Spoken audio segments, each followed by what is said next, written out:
প্রতি কেজি ছিল মুরগি 185 টাকা, এখন হচ্ছে 200 টাকা। ডিম ছিল এক ডজন 135 টাকা, এখন হচ্ছে 145 টাকা। পেঁয়াজের দাম আগে ছিল 50 টাকা, এখন ছিল 58 টাকা। সোনালী মুরগি প্রতি কেজি ছিল 300 টাকা, এখন 400 টাকা। এখন আমাদের সরকারি দলের বন্ধুরা আসলে আদৌ বাজারে যান কিনা এটা হলো প্রশ্ন আর কি। বাজারে গেলে তো এটা টের পাইতেন আর কি। মাননীয় স্পিকার, এরপরে ওনারা অনেকেই বলছেন যে আমরা বলছি গরিব মারার বাজেট, এটা আসলেই গরিব মারার বাজেট। আমি লুটপাটের বাজেটের কথা বলতে চাই না, তবে গরিব মারার বাজেট এ ব্যাপারে কোনো সন্দেহ নাই। সঠিক প্যাড আর সঠিক তথ্য দিয়ে এসব সামলে নিব এক হয়ে। Monalisa sanitary napkin.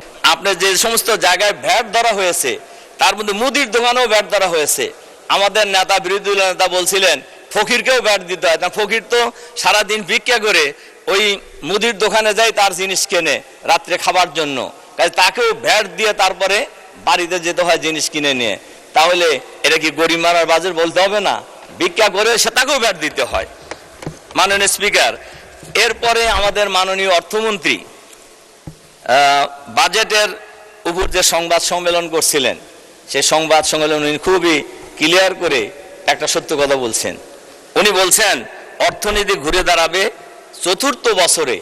তার মানে এই বাজেট ভালো বাজেট নয়। ভালো বাজেট যদি হতো তাহলে এই বছরই অর্থনীতি ঘুরে দাঁড়াইতো, কিন্তু এটা চতুর্থ বছরে যা অর্থনীতি ঘুরে দাঁড়াবে। তার মানে 3 বছর বাংলাদেশের মানুষকে কষ্ট করতে হবে।